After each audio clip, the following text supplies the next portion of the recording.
Hallelujah. प्रभु सभी को आशीष दे। प्रभु का धन्यवाद। मैं विश्वास करता हूँ खुदावन आज इस वचन के द्वारा हमसे बात करेगा। नीति वचन 7 अध्याय उसकी पहली आयत से पवित्र आत्मा हमारी मदद करे, हम सबसे बात करें। पता है आपको कि परमेश्वर, देखो हम बड़े बड़े काम सब कर लेते हैं, छोटी छोटी बातों में इंसान चूक जाता है और वहीं पर वो बहुत बड़ी गलतियां कर बैठता है। छोटी सी कमी, कहते हैं ना, राई पहाड़ बन जाती है, छोटी सी पुंसी एक बड़ा फोड़ा बन जाती है। तो प्रभु आज उस चीज़ को हमें करेक्ट करना चाहता है। लिखा है, हे मेरे पुत्र, मेरी बातों को माना कर और मेरी आज्ञाओं को अपने मन में रख छोड़। आगे लिखा है, मेरी आज्ञाओं को मान, इससे तू जीवित रहेगा, और मेरी शिक्षा को अपनी आंख की पुतली जान। मतलब अगर हम कुछ भी कर रहे हैं, वचन से हर बात को जांच कर परख कर ही हम करें, तो हम कभी गिरेंगे नहीं, ठोकर नहीं खाएंगे। उनको अपनी उंगलियों में बांध ले, मतलब उंगलियों पे याद रहे, और अपने हृदय रूपी पटिया पर लिख ले। हृदय रूपी पटिया पर मतलब बाय हर्ट याद रहे हमें। कुछ भी कर रहे हैं हम दिल से वचन के द्वारा करें। लिखा है, बुद्धि से कहे तू मेरी बहन है, समझ को अपनी साथिन बना। मतलब प्रभु का वचन, प्रभु की शिक्षाएं, हमारा एक ऐसा रिलेशनशिप बन जाए उनके साथ कि उनके बिना हम ना रह सके। लिखा है, तब तू पराई स्त्री से भी बचेगा, और जो चिकनी तब तू पराई स्त्री से बचेगा जो चिकनी चुपड़ी बातें बोलती है। मैंने एक दिन अपने घर की खिड़की से अर्थात अपने झरोके से झांका, और लिखा है, तब मैंने भोले लोगों में से एक निर्बुद्धि जवान को देखा।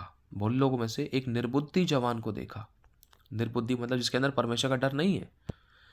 वो उस स्त्री के घर के कोने के पास की सड़क पर चला जाता था, और उसने उसके घर का मार्ग लिया। मतलब ये जो मनुष्य, ये जो पुरुष है, इस पुरुष की जगह स्त्री को रख सकते हैं, स्त्री की जगह पुरुष को रख सकते हैं, लेकिन यहाँ पता चलता है कि एक व्यक्ति है जो किसी स्त्री के चक्कर में फंसने को जा रहा है, और वो बहुत गंदी और बुरी हालत होने वाली थी उसकी। और अपने प्रेजेंट को नहीं देख, अभी इसको प्रेजेंट दिखाई दे रहा है, लेकिन इसको भविष्य नहीं दिखाई दे रहा है। यहाँ आने वाले समय के बारे में नहीं सोचा। जैसे कि कल हमने सुना था, सीखा था कल नीति वचन में, जब तू यदि तू पराई स्त्री के पास जाए, यदि तू उसको छुएगा तो दंड से ना बचेगा, है ना। और लिखा है, परस्त्री गमन के कारण मनुष्य टुकड़ों का भिखारी हो जाता है। सोच कर देखो कितनी बुरी हालत हो जाती है इंसान जब वह विचार करता है, अपनी पत्नी के होते हुए भी, या अपने पति के होते हुए भी, या शादी नहीं हुई है फिर भी।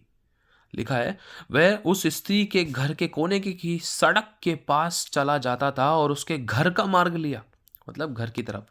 कहाँ है मेरी गर्लफ्रेंड, कहाँ है मेरा बॉयफ्रेंड, एक बार चक्कर तो मार कर आए, देख कर आए, नज़र तो आए, शकल तो दिखाए, सुबह का दिन हमारा बन जाए, है ना।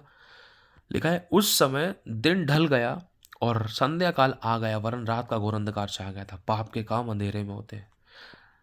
शाम हो गई है, लिखा है। और शाम के बारे में पता है आपको और मुझे, परमेश्वर में सिखाना चाहता है। आपको पता है, अगर उत्पत्ति पढ़ते हैं तो उत्पत्ति के समय यहोवा परमेश्वर शाम के ठंडे पहर में आदम और हवा से यहोवा मिलने आता था। शाम का टाइम, खुदा खुदा के साथ बैठने का, खुदा से मिलने का। यहाँ तो देखो गर्लफ्रेंड बॉयफ्रेंड का मैटर था, देखना फिर बाद में इसकी हालत कैसी होती है। लिखा है, और उसने उससे एक स्त्री मिली जिसका भेष व्यभिचारिणी के जैसा था। वह बड़ी धूर्त मतलब चालाक थी।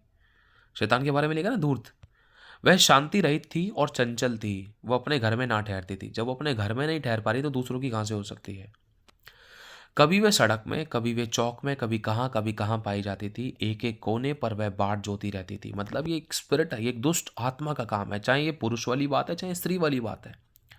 ये किसी मनुष्य, किसी यूथ को, किसी जवान को पाप में, किसी मनुष्य को पाप में, व्यभिचार में, बंधन में डालने के लिए एक शैतान की बहुत बड़ी प्लानिंग है।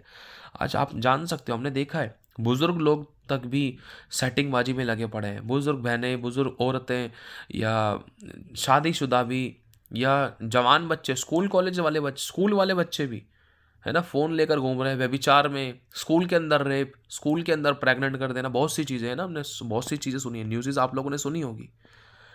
कभी वह सड़क में, कभी चौक में पाई जाती थी। एक एक कोने पर वह बाट जोती थी, इंतजार करती थी। ये स्पिरिट, समझना, ये दुष्ट आत्माएं, कि कब किसको किस तरीके से कैसे किसके द्वारा फंसाएं।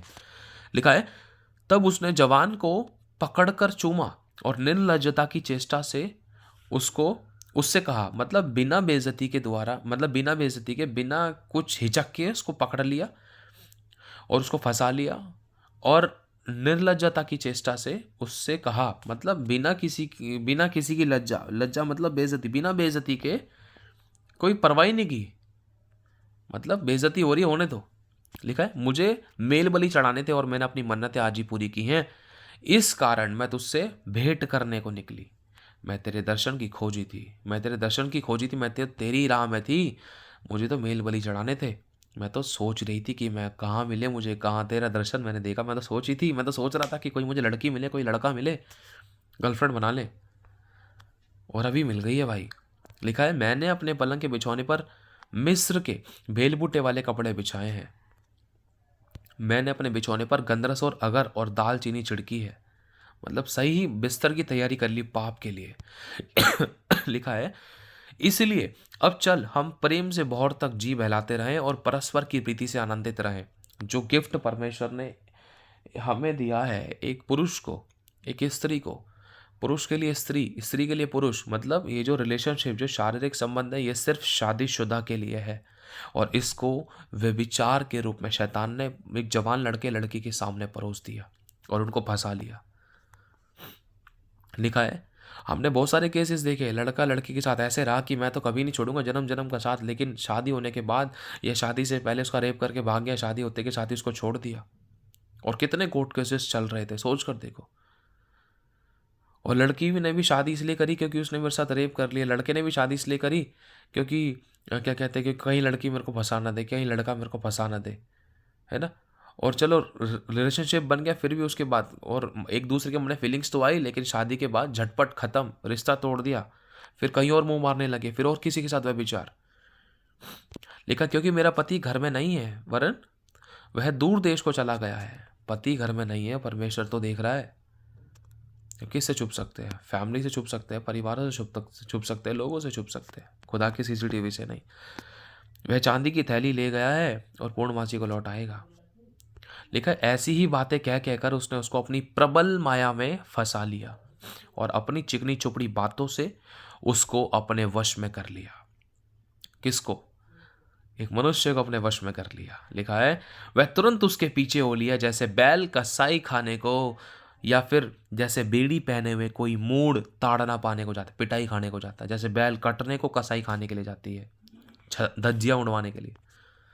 अंत में उस जवान का कलेजा, शुरुआत में नहीं, शुरुआत में तो मजा आ रहा है, लेकिन लिखा है अंत में उसका कलेजा तीर से बेधा जाएगा। तीर के कौन चलाता पता है आपको? दुष्ट चलाता है। इफिसियों 6 अध्याय में पढ़ते हैं, लिखा है दुष्ट के जलते हुए तीरों से बच सके। हालेलुया। अंत में उस जवान का कलेजा तीर से बेधा जाएगा। वह उस चिड़िया के समान है जो फंदे की ओर जोर से बहुत तेजी से उड़कर जा रही है और उसको पता ही नहीं है कि उसमें उसके प्राण जाएंगे। अब हे मेरे पुत्रों, मेरी सुनो, मेरी बातों पर मन लगाओ, मेरी डांट को मान लो, भला रहेगा। तेरा मन ऐसी स्त्री के मार्ग की ओर ना फिरे, ऐसे पुरुष के मार्ग की ओर ना फिरे, उनकी डगरों में भूल कर भी ना जाना, क्योंकि वहां बहुत से लोग उसके द्वारा, उन दुष्ट आत्माओं ने जो लड़के को लड़की के द्वारा, लड़की को लड़के के द्वारा घायल कर दिया, उनके द्वारा मारे पड़े हैं। कोई जहर खाने की, सुसाइड करने की कोशिश करता है, कोई यहाँ का टूटा, कोई वहाँ का टूटा है, कोई परिवार कोई कैसे टूट गया, कोई कैसे टूट गया, कोई परिवार से बेदखल हो गया लड़की लड़के के चक्कर में, परिवार बिगड़ के, नौकरी बिजनेस सब खत्म बर्बाद। उसके घात किए हुए की एक बड़ी संख्या होगी। आज कितने लोग प्यार के मारे हैं, प्यार के सताए हैं। लिखा है उसका घर अधोलोक का मार्ग है, वह मृत्यु तक पहुंचाता है। हालेलुया। उसका घर अधोलोक का मार्ग है, वह मृत्यु के घर में पहुंचाता है। ये हम विश्वासियों के लिए चेतावनी है कि हमसे ऐसी गलतियां ना होने पाए। मेरे भाई और बहनों, परमेश्वर आपको और मुझे सावधान करना चाहता है। बड़े बड़े काम हम सब कर लेते हैं, छोटी छोटी बातों में जब हम डर नहीं लग पाते, किसी के प्रति अपने मन में कुछ भी गलत सोच लिया, या किसी प्रकार से हमने किसी के ऊपर उंगलियां उठा दी, या किसी प्रकार से हमने किसी के बारे में दुर्व्यवहार, दुर्विचार भी कर लिया, व्यभिचार कर लिया, या सोच लिया अरे प्रभु तो माफ़ कर देता है, अरे इतना तो चलता है। नहीं, लिखा जब तू पराई स्त्री के पास जाएगा, अगर तू उसको छुएगा व्यभिचार के कारण, व्यभिचार के विचार में, तो तू दंड से ना बचेगा। परमेश्वर हम सभी को करेक्ट करता है। हालेलुया। तो ये बातें हमें करेक्ट करती है, हमसे ऐसी गलतियां ना होने पाए, क्योंकि परमेश्वर के कई बार मनुष्य हाथ बांध देता है और प्रभु चाहकर भी नहीं बचा पाता है, क्योंकि लिखा है मनुष्य की करनी है और वो भरता था। वो परमेश्वर में समझाता है कि जैसी जिसकी करनी वैसी उसकी भरनी होती है। अगर हम चाहते हैं, अगर ऐसी गलतियाँ होगी तो मन फिराए, पापों से तौबा कर, अपनी गलती को माने, प्रभु के निकट आए। प्रभु माफ़ करेगा और अपने पापों को मानना है और छोड़ने के प्रयास करना है। लिखा है जो अपने अपराधों को मान लेता है और छोड़ भी देता है उस पर दया की जाएगी। Amen. God bless you so much.